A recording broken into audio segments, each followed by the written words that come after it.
नमस्कार दोस्तों, हमारे YouTube चैनल करनी एजुकेशन में आपका हार्दिक स्वागत है। हम मैथमेटिक्स की प्रश्नावली जो है वो SI पढ़ रहे थे, साधारण इंटरेस्ट पढ़ रहे हैं हम। और आपको पता है आज की जो ताज़ा न्यूज़ है कि 10th और 12th के एग्ज़ाम की जो RBC की एग्ज़ाम है वो आपके राजस्थान बोर्ड CBSE बोर्ड ने तो 10th के एग्ज़ाम को निरस्त कर दिया, बाकी के पेपर नहीं करवाएंगे। लेकिन RBC जो बोर्ड है उन्होंने अभी तक कोई डिसीजन नहीं लिया है। और 12th के एग्ज़ाम जो है वो जैसे ही लॉकडाउन 17 तारीख से हटेगा, आपके 25 तारीख से एग्ज़ाम कराने की संभावना है। साइंस वालों के लिए विशेष तौर पर तैयारी करते रहें। साइंस का एग्ज़ाम जो है वो पहले होगा, जो बाकी ड्यू रहे हैं एग्ज़ाम पेपर जो बाकी थे उनके एग्ज़ाम वापस करवाएंगे। और 10th का जो है वो अभी फिलहाल डिसीजन नहीं लिया है गवर्नमेंट ने, RBC राजस्थान बोर्ड ने। और CBSE बोर्ड ने जो 10th के बाकी के एग्ज़ाम जो पेपर बचे थे वो नहीं करवाएंगे। लेकिन 10th के हो सकता है करवा भी दे और नहीं भी करवाए, तो आपको तैयारी नियमित रूप से बनाए रखना है। लॉकडाउन हटते ही वापस जो है वो डिसीजन आ जाएगा या फिर पहले भी आ सकता है निर्णय, तो नियमित रूप से तैयारी करते रहे। 12th के एग्जाम 101% होने हैं, आपको पता है 25 तारीख से आपके एग्जाम आएंगे, आज की न्यूज़पेपर में आ रखा है। तो हम पढ़ रहे हैं इधर हमारे सिंपल इंटरेस्ट चल रहा है, साधारण ब्याज के। आज हम इंपॉर्टेंट क्वेश्चन लेकर आए हैं जो हर एग्जाम के अंदर पूछे जाते हैं दोस्तों, आसानी से 101%। और गारंटी है कि आप, वादा है कि आप सिंपल इंटरेस्ट से आपके एक भी क्वेश्चन नहीं छूटने वाला है। हर टाइप के क्वेश्चन करेंगे हम, 0 लेवल से हाई लेवल तक। आज देखिए दोस्तों, हम पढ़ रहे हैं साधारण ब्याज का क्वेश्चन लेके आए कि एक व्यक्ति के पास 45,000 रुपए हैं और उसके 2 बैंक खाते हैं। ये वेरी इंपॉर्टेंट क्वेश्चन है। इस टाइप के क्वेश्चन हर एग्जाम में मिलते हैं आपको, हर एग्जाम के अंदर डाटा, और ये आपके एग्जाम के अंदर क्वेश्चन पूछे जाते हैं। आप उठा के देख लेना, कोई भी पेपर उठा के देख लेना एग्जाम का, कोई भी कंपटीशन का, उसमें ये इस टाइप के क्वेश्चन जरूर पूछे जाते हैं। आपको दे रखा है कि एक व्यक्ति के पास 45,000 रुपए हैं और उसके 2 बैंक खाते हैं। अगर कुछ धन बैंक ए के अंदर 18% की दर से और कुछ बैंक बी के अंदर कुछ राशि जो है वो बैंक बी में 13% ब्याज की दर से जमा करवाते हैं, तो यदि 1 वर्ष बाद उसे 16% का ब्याज प्राप्त होता है, तो ए तथा बी उन दोनों के अंदर जो बैंक अकाउंट ए और बी है उसमें जमा की गई राशि जो है वो आपको पूछिए। तो दोस्तों कैसे ज्ञात करते हैं, आपको मैं दोनों तरीकों से बताऊंगा कि जो साइंस के विद्यार्थी है, साइंस के स्टूडेंट है, वो बहुत महान स्टूडेंट होते हैं, होशियार होते हैं। तो साइंस वाले कैसे निकालते हैं, कितना लंबा निकालते हैं, कितना टाइम लगाते हैं, और आर्ट्स वाले कैसे चंद सेकंडों में आंसर निकाल लेते हैं। तो हमें कौन सी विधि अपनानी है, हमें आर्ट्स वाली विधि अपनानी है दोस्तों, साइंस वाली विधि नहीं अपनानी। हमारे जो 1 डे एग्जाम होता है क्लियर करने के लिए हमें क्या करना है, आर्ट्स वाला मेथड अपनाना है। लेकिन पहले साइंस के मेथड से हम निकालते हैं कि साइंस वाले कैसे निकालते हैं। तो देखिए, आपको क्या पता है, कुल धन दे रखा है 45,000 रुपए और कुछ धन बैंक ए में जमा कराता है। तो ए को क्या मान लिया हमने, ए और बी 2 है अकाउंट, यहाँ पर आपको ए और बी 2 अकाउंट दे रखे हैं। तो माना कि ए के अंदर जो जमा की गई राशि है वो x मान ली। साइंस वाले कैसे मानते हैं वो बता रहा हूं मैं, कि माना कि ए के अंदर जो धन जमा करवाया वो क्या मान लिया x, और ए के अंदर जो ब्याज की दर लग रही है वो कितनी लग रही है, 18% लग रही है। r बराबर क्या लग रहा है, 18%। और ये क्या मान लिया मैंने, मूलधन माना कि क्या हो गया, x हो गया। फिर आगे क्या दे रखा है आपको, टाइम क्या दिया हुआ है प्रश्न में, 1 वर्ष दिया हुआ है। समय क्या दिया हुआ है दोस्तों, 1 वर्ष प्रश्न में आपको समय दिया हुआ है। तो इस प्रश्न से हम क्या निकालेंगे, आप या इससे आर निकालेंगे, इंटरेस्ट निकालेंगे आई। तो आई इंटरेस्ट निकालेंगे, साधारण ब्याज का फॉर्मूला लगाएंगे। फॉर्मूला क्या होता है, PRT बटा 100। आई बराबर क्या होता है, PRT बटा 100, ये फॉर्मूला होता है दोस्तों। इस फॉर्मूले से हम क्या निकालेंगे, इस फॉर्मूले से साधारण ब्याज का फॉर्मूला होता है PRT बटा 100। इस फॉर्मूले से क्या निकालेंगे, ब्याज निकालेंगे। तो ब्याज क्या आएगा दोस्तों, पी का मान क्या है, x है, इंटू आर का मान 18 इंटू समय 1 वर्ष बट्टा 100। यहाँ से ब्याज निकालेंगे तो क्या आ गया, 18x बट्टा 100। ये 18x बट्टा 100 किसका ब्याज आ गया, इसका, इस बैंक खाता ए का, जो ए बैंक में पैसे जमा करवाए थे उसका क्या आ गया, ब्याज आ गया। अब बी का निकालेंगे, तो बी को अगर ए का मान जो है, ए को मूलधन हमने x माना है, तो बी का क्या आएगा, कुल 45,000 है, तो बी का क्या आएगा, 45,000 माइनस x, ये आएगा। तो ये बी का 45,000 माइनस x है। इसमें आर क्या है, आपको आर क्या दे रखी है, इसमें आपको आर दे रखी है बी के अंदर 13%। कितनी दी हुई है दोस्तों, बी में बैंक बी के अंदर दर जो दे रखी है वो 13% दी हुई है। तो यहाँ लिख लिया मैंने 13%, और समय इसमें क्या दिया हुआ है, 1 वर्ष दिया हुआ है। तो इसमें से भी हम क्या निकालेंगे, आई निकालेंगे। तो आई का फॉर्मूला यही PRT बटा 100 होता है। पी का मान कितना दे रखा है यहाँ पर आपके, पी यहाँ पर मूलधन दे रखा है 45,000, तो लिखेंगे 45,000 माइनस x इंटू आर कितनी देर की, 13 बटा 100। समय जो है वो 1 वर्ष है, तो 1 को लिखो, मतलब एक ही बात है, ठीक है। अब क्या करेंगे, यहाँ इसको सरल करेंगे, हम इसको सरल करेंगे तो 13 को किससे गुणा करेंगे, 45,000 से गुणा करेंगे, तो कितना आ जाएगा आपके, 30 13 इंटू 5 65 का 5 हासिल का 6 13 इंटू 4 52 52 और 6 कितना हो गया 58। तो 585,000 माइनस 13 को 1 से गुणा करेंगे तो कितना आ जाएगा 13x बट्टा 100। ये किसका ब्याज आ गया दोस्तों, ये ब्याज आ गया आपके इसका बी का, ये बी का इंटरेस्ट आ गया। क्या आ गया, इंटरेस्ट आ गया। अब क्या करेंगे हम, अब आपको क्या दे रखा है प्रश्न के अंदर, प्रश्न को पढ़ना है कि बैंक बी में 13% ब्याज की दर से जमा करवाता है यदि 1 वर्ष बाद उसे 16% का ब्याज प्राप्त होता है। 1 वर्ष बाद में 16% का ब्याज प्राप्त हो रहा है तो आपको क्या करना है 16%। कुल धन कितना था 45,000 था, तो 45,000 का 16% निकाल लो। तो ये दोनों ब्याज कितना है 16% के बराबर होगा उसके, तो इन दोनों को जोड़ दो। तो 18x, इन दोनों को जोड़ रहा हूं मैं, इन दोनों को जोड़ लेंगे हम। जो हमारे पास दोनों का ब्याज है 18x बट्टा 100 प्लस कितना है 585,000 माइनस 13x बट्टा 100। ये दोनों ब्याज किसके बराबर है, कुल धन के 16% ब्याज प्राप्त होता है, तो 45,000 का 16% के बराबर है दोस्तों। अब आपको पता है ये 100 से तीनों कट जाएंगे। ये आपके कोई भी काम की चीज नहीं है दोस्तों, इस मेथड से आपको क्वेश्चन नहीं करना है, मैं सिर्फ बता रहा हूँ, समझना नहीं है आपको। समझोगे तो आपको समस्या हो सकती है, तो आपको समझना नहीं है, आपको सिर्फ देखना है कि साइंस वाला कैसे करते हैं, आर्ट्स वाला कैसे करते हैं। तो अब क्या होगा, ये तीनों कट गए। अब इसको सेल करेंगे हम दोनों, तो 18 में से 13 चला गया, कितना बच गया 5x बच गया, और उधर बराबर में 16 को 45,000 से गुणा करेंगे तो कितना हो जाएगा 0 0 0 16 इंटू 5 80 80 हासिल का 8 64 64 और 8 72 हो गया। ये आ गया, इधर क्या बच गया प्लस के 585,000। अब इसको उधर भेजेंगे तो ये घट जाएगा, इसमें से 585,000 इसमें से घटाएंगे तो ये घट गया 0 0 0 और इधर आ गया 5, इधर बच गया 12 में से 8 गया 3, इधर 6 में से 5 गया 135,000, ये बच गया आपके। अब क्या करेंगे हम, अब 5x बराबर ये आ गया, 5x बराबर ये x का मान निकालेंगे तो x बराबर क्या आएगा 135 बट्टा 5 चला जाएगा। तो इसमें भाग देंगे हम 5 का, कितनी बार जा रहा है 5 का भाग 2 बार चला गया, बच गया आपके 3 7 5 35 27,000। तो x का मान कितना आया दोस्तों 27,000, x का मान 27,000। x क्या माना था हमने, x हमने a की मूलधन माना था, x क्या माना था हमने a का मूलधन माना था। तो a के अंदर जमा की गई राशि कितनी आ गई आपके 27,000 आ गई। और फिर b का निकालेंगे तो b का क्या आ जाएगा, b का हमने क्या माना था 45,000 माइनस x, 45,000 माइनस x। तो 45,000 में से किसको घटा देंगे दोस्तों माइनस x, मतलब x का मान 27,000 आया, तो ये घटा दो आप, 45,000 में से 27,000 को घटा देंगे तो 45 में से 27 चलेगा 18, इतना बच गया 18,000 रुपए। किसमें आ गए बी का मूलधन आ गया। तो बी का मूलधन कितना आया 18,000 रुपए और ए का मूलधन कितना आया 27,000 रुपए। तो इस हिसाब से आपको प्रश्नों को सरल करना है। ये तो साइंस का मेथड है, लेकिन आपको इस मेथड से सॉल्व नहीं करना है, क्योंकि वनडे एग्जाम में हमारे पास इतना टाइम नहीं रहता है कि हम इसको इस मेथड से पूरा निकाल सकें। इस मेथड से हम निकालेंगे तो हमारा काफी टाइम खराब हो जाएगा। तो हम कैसे निकालेंगे अब वो देखना है। आर्ट्स वाली विधि हमें काम में लेनी है दोस्तों, उनको हमें रटना है। आर्ट्स वाले मेथड से हमें प्रश्नों को सोल्व करना है कि इस प्रश्न का उत्तर हम जल्द से जल्द चंद सेकंडों में कैसे निकाल सकते हैं। तो क्या करेंगे, आपको क्या दिया हुआ है कि बैंक ए दे रखा है, एक तो बैंक ए दिया हुआ है, एक बैंक बी दिया हुआ है कि बैंक ए के अंदर 18% की दर से जमा करवाता है। कुछ धन जो है बैंक ए के अंदर 18% ब्याज की दर से जमा कराता है, 18% करवा दिया। और बैंक बी के अंदर 13% ब्याज की दर से जमा करवाता है, करवा दिया। अब बोल रहा है आपको यदि वर्ष के अंत में 1 वर्ष बाद उसे 16% का ब्याज प्राप्त होता है, 1 वर्ष बाद 16% का ब्याज प्राप्त होता है, तो यहाँ आपको 16% देना है बीच में।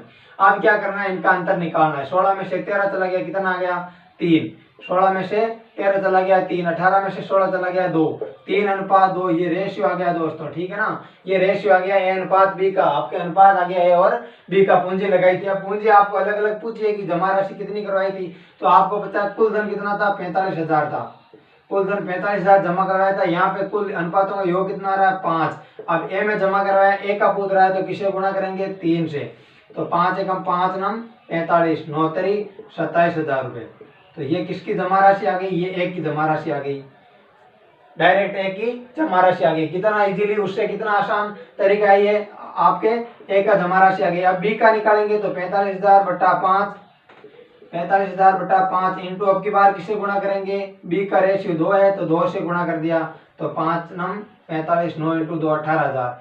तो आपके इसमें कितना आ गया 18,000 रुपये। तो ए और बी दोनों के अंदर जमा की गई राशि है उनका जो कितनी थी 27,000 और 18,000 आ गई। तो आपको इस हिसाब से दिया हुआ हो तो बीच में प्रतिशत, यहाँ भी प्रतिशत होना चाहिए, यहाँ प्रतिशत होना चाहिए, तीनों जगह। इसको हम अंतर निकाल के डायरेक्ट अनुपात रेशियो आ जाएगा ए और बी का। तो इस हिसाब से हम डिवाइडेशन ए और बी की जमा राशि ज्ञात कर सकते हैं। एक इसी टाइप का क्वेश्चन और करते हैं दोस्तों, आपको अभी पता चल जाएगा कि जैसे मैं यहाँ डाटा चेंज कर रहा हूँ कुछ, यहाँ मैं ले रहा हूँ 60,000 रुपये, यहाँ मैं कितना ले रहा हूँ 60,000 रुपये ले रहा हूँ। ये हो गया आपके 60,000 रुपये। उसके दो खाते हैं, कुछ धन बैंक ए में 12% की दर से, यहाँ क्या लिख रहा हूं मैं 12% की दर से, और बैंक बी में 9% की दर से। यहाँ डाटा चेंज कर रहा हूं मैं कुछ आपके इसी प्रश्न में।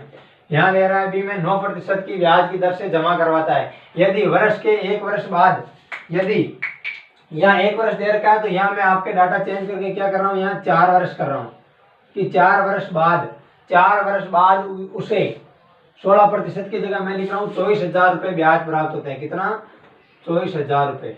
24,000 रुपये का ब्याज प्राप्त होता है। तो ए तथा बी में जमा की गई राशि ज्ञात कीजिए। दोस्तों ये एक क्वेश्चन चेंज हो गया, अब नया क्वेश्चन बन गया आपके पास कि एक व्यक्ति के पास 60,000 रुपये हैं और उसके दो बैंक खाते हैं। बैंक ए में 12% की दर से जमा कराता है, बैंक बी में 9% की दर से जमा करवाता है। लेकिन 4 वर्ष बाद उसे 24,000 रुपये का ब्याज प्राप्त होता है। 4 वर्ष बाद में 24,000 रुपये का ब्याज प्राप्त होता है। तो ए और बी में जमा राशि ज्ञात करनी है आपको। तो एक ही ब्याज दर कितनी दे रखी है आपको 12% दे रखी है, और बी की क्या दे रखी है 9% दे रखी है। अब हमारे यहाँ पर प्रतिशत नहीं दे रखा है, आपकी बात क्या दे रखा है कि 4 वर्ष बाद आपको 24,000 रुपये का ब्याज प्राप्त हो रहा है। तो पहले 1 वर्ष का ब्याज निकालेंगे हम। तो 1 वर्ष का ब्याज कैसे निकालेंगे कि 24,000 रुपये जो है कितने वर्षों में प्राप्त हो रहे हैं 4 सालों में। तो 1 साल 4 का भाग दे देंगे, 1 का ब्याज आ जाएगा।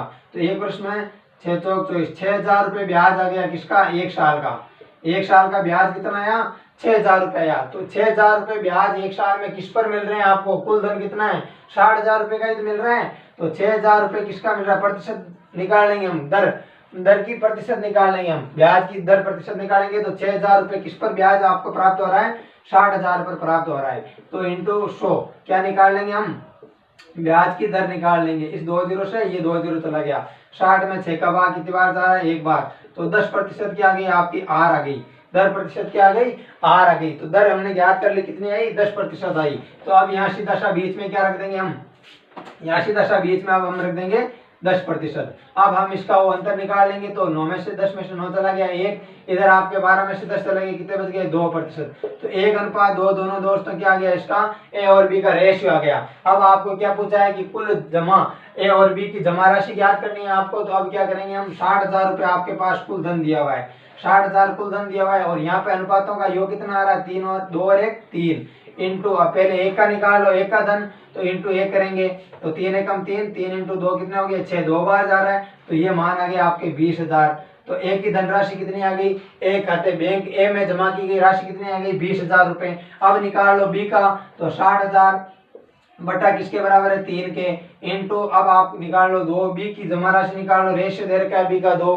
तो इंटू किससे करेंगे 2 से, 3 एकम 3, 3 दूनी 6, 2 इंटू 2 कितना हो गया 4। तो 40,000 रुपए की आ गई इसकी जमा धनराशि आ गई। तो बी में जमा कितना कराएगा 40,000 रुपए कराएगा, ए में जमा कितना कराएगा 20,000 रुपए कराएगा। तो इस हिसाब से आपको ये क्वेश्चनों को सॉल्व करना है आसानी से। आज थोड़ा मेथड अपनाना है आपको ताकि आप डायरेक्ट और कुछ सेकंडों में आंसर निकाल सकते हो। साइंस के मेथड से आप करोगे तो टाइम ज्यादा लगेगा। ठीक है दोस्तों, अब चलते हैं नेक्स्ट क्वेश्चन की तरफ। हम क्वेश्चन नंबर 2 देखिए। अब ये तो हमने 2 क्वेश्चन कर लिए, अब क्वेश्चन नंबर कौन सा कर रहे हैं, क्वेश्चन नंबर 2। क्वेश्चन नंबर 2 देखिए, एक व्यक्ति के पास 2 बैंक खाते हैं। पहले बैंक के ब्याज की दर 6% 5 वर्ष के लिए और दूसरे बैंक के ब्याज की दर 12% 5 वर्ष के लिए। दोनों बैंकों के मिश्रधन समान है, दोनों बैंकों के मिश्रधन समान है। तो दोनों के मूलधनों का अनुपात ज्ञात कीजिए, दोनों के मूलधनों का अनुपात ज्ञात करना है। साइंस के मेथड से करेंगे तो वही क्या करना है आपको, मानना है x मान लो, मूलधन को मान लिया x मान लिया, फिर ब्याज की दर दे रखी है, फिर आपको समय दे रखा है, फिर हम क्या निकालेंगे उसका मिश्रधन, ब्याज निकालेंगे पहले, फिर मिश्रधन निकालेंगे और उस हिसाब से करेंगे तो काफी लंबा हो जाएगा ये प्रश्न। तो हम जैसे किस हिसाब से करेंगे, डायरेक्ट शॉर्टली मेथड से करेंगे हम कि एक बैंक खाता है आपको दे रखा है ए और बी, कोई भी 2 बैंक अकाउंट मान लो, एक ए और एक बी। अब आपको दे रखा है बैंक ए के ब्याज की दर 6% है, 6% है, कितने वर्षों के लिए? 5 वर्षों के लिए है, टाइम दे रखा है, ठीक है। और बी का जो है ब्याज दर कितनी दे रखी है आपको?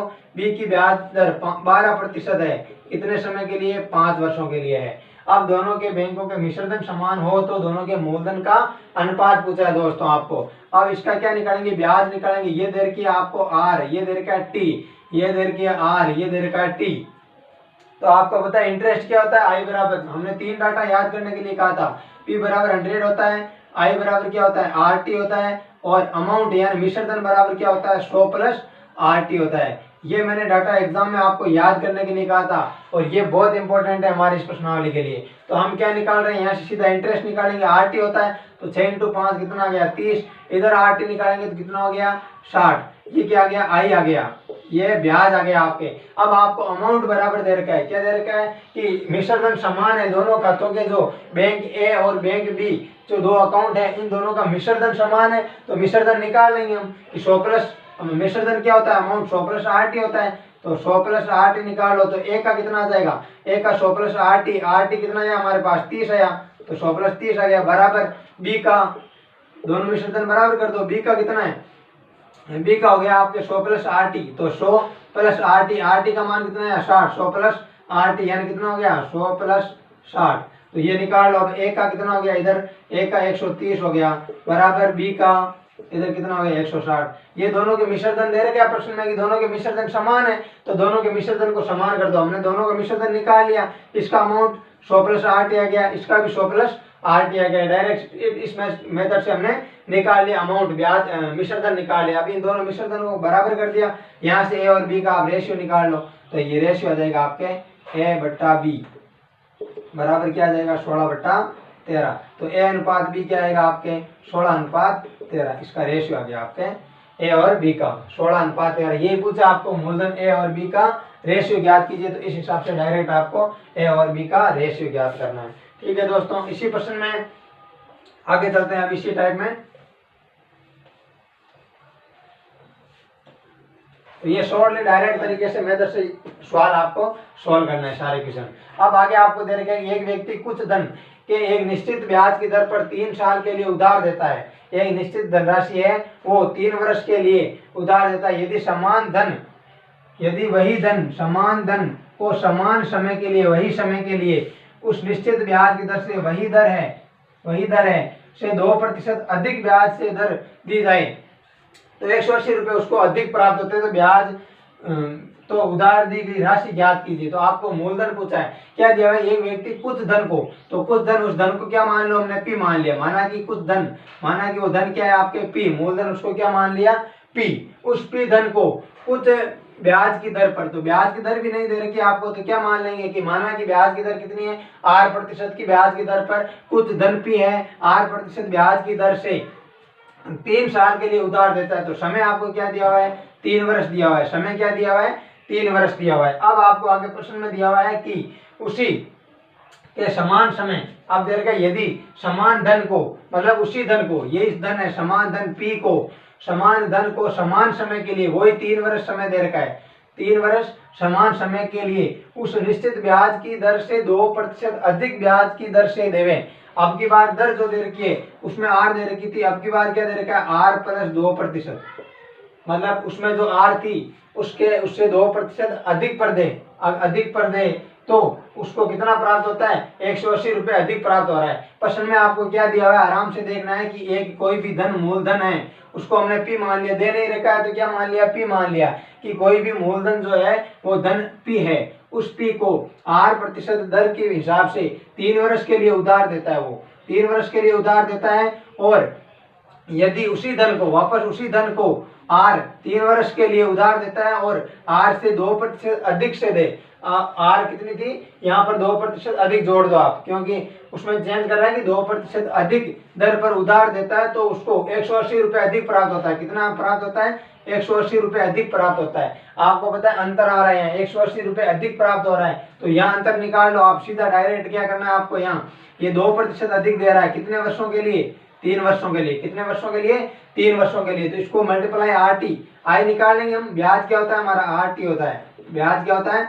RT होता है। तो आपको पता है ये समय R दे रखा है 2% ही तो दे रहा है अधिक, और इधर यहाँ पे समय कितने वर्षों के लिए, 3 वर्षों के लिए, तो 3 × 2 कर लो, RT आ जाएगा, 3 × 2 कितना हो गया, 6 हो गया। तो 180 पर कितना अधिक प्राप्त हो रहा है, 6 प्राप्त हो रहा है, इधर यहाँ पर 6 प्राप्त हो रहा है, इधर यहाँ पे 180 रुपए अधिक प्राप्त हो रहा है, इंटू अभी क्या पूछा है आपको, यहाँ पर आपको पूछा उधार दी गई राशि याद कीजिए, पी पूछा है दोस्तों, क्या पूछा है, पी पूछा है, तो किससे गुणा करेंगे, 100 से गुणा करेंगे, 6 कम 6, 6 तिया 18, तो ये आपके पी का मान कितना आ गया, यहाँ पर 3000 रुपए आपकी मूलधन आ गया, क्या आ गया दोस्तों, 3000 रुपए मूलधन आ गया। इस हिसाब से ऐसे प्रश्नों को आपको डायरेक्ट शॉर्टली करना है, ये इंपॉर्टेंट क्वेश्चन है, ऐसे एग्जाम के अंदर आपके प्रश्न पूछे जाते हैं। तो ऐसे ही प्रश्न है, सेम ही प्रश्न है, इसमें मैं आपके एक डाटा चेंज कर रहा हूँ, देखिए आप नेक्स्ट क्वेश्चन देखिए, इसी क्वेश्चन के अंदर सेम ऐसा ही क्वेश्चन है, थोड़ा सा दिमाग लगाएंगे आप, कि आपको दे रखा है 4 साल के लिए, आपकी बार क्या दे दिया कि एक व्यक्ति कुछ धन एक निश्चित ब्याज की दर पर,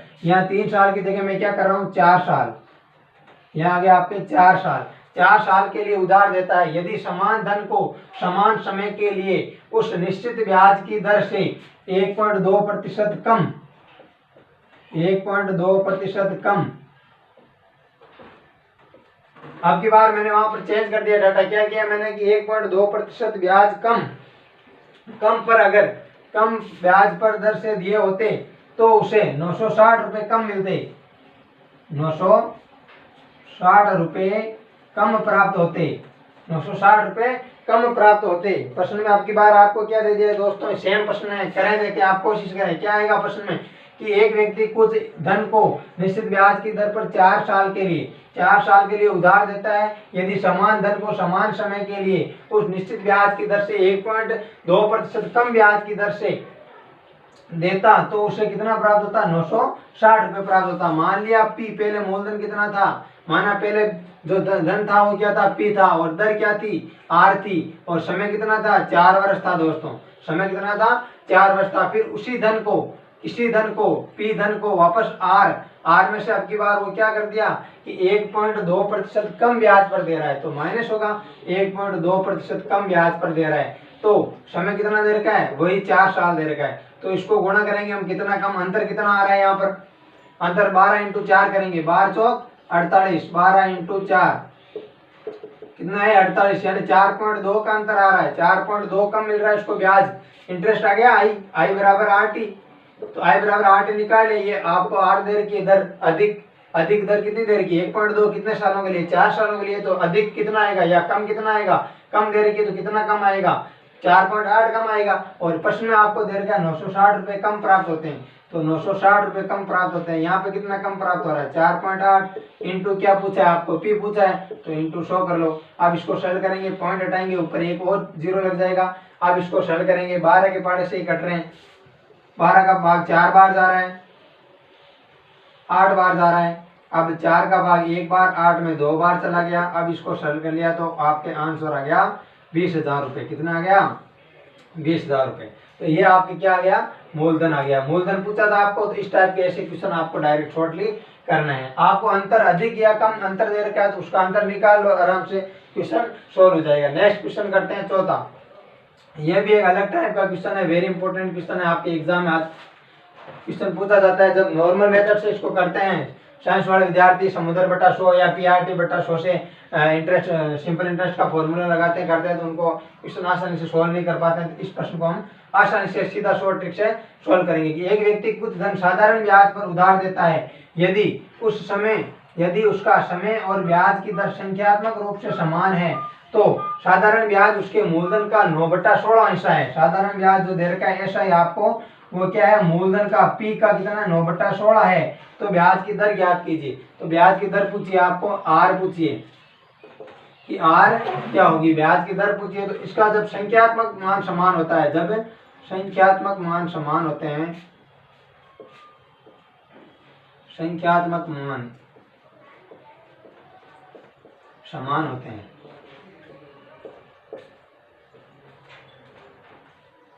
जब संख्यात्मक मान समान इस टाइप के आपके क्वेश्चन आ जाए तो आपको क्या करना है, √n एक फॉर्मूला लगाना है, √n × 10, ये फॉर्मूला लगाना है आपको सीधा सा कि √n × 10, जहां √n बराबर क्या होता है, रूट एन किसका मान आता है आपके इसमें प्रश्न में दे रखा है 9/16, मूलधन का 9/16, तो ये 9/16 रूट एन का मान होता है। तो सीधा सा निकाल लेंगे हम रूट एन 9/16 इंटू 10, फॉर्मूले में मान रख दिया इसमें मैंने। सीधा सा दे रखा है आपको कि मूलधन का 9/16 है, संख्यात्मक मान समान है, तो आपको सीधा 9/16 इंटू 10 करना है। तो रूट 9 है ये, इसका रूट निकालेंगे हम, तो 9 में से कितना आएगा 3 आएगा, 16 का कितना आ गया 4 इंटू 10। अब इसको सरल कर लेंगे तो 30/4 आ गया। तो 30/4, 4 में 30 का भाग, 30 में 4 का भाग दे दो आप, तो कितना आ जाएगा आपके 15/2 यानी 7 सही 1/2%। तो आर की आ गई 7.5% आर आ गई। इसकी दर पूछी थी आपको, दर कितनी आ गई 7.5% दर आ गई। दोस्तों ऐसे प्रश्न आपको पूछे जाते हैं जो आपके वनडे एग्जाम के अंदर काफी इंपॉर्टेंट है और कुछ समय के अंदर जल्दी से जल्दी हमें आंसर निकालना होते हैं। तो इसका कितना आ गया आपके 7.5% दर आ गई। अब क्या ऐसा सेम प्रश्न, एक डाटा चेंज कर रहा हूँ मैं आपको, सेम ऐसा ही प्रश्न है, यही प्रश्न आपको करना है, संख्यात्मक मान समान दे रखा है उसमें भी, और यहाँ पर मैं चेंज कर रहा हूँ थोड़ा सा, इसमें मैंने दर ले ली आपके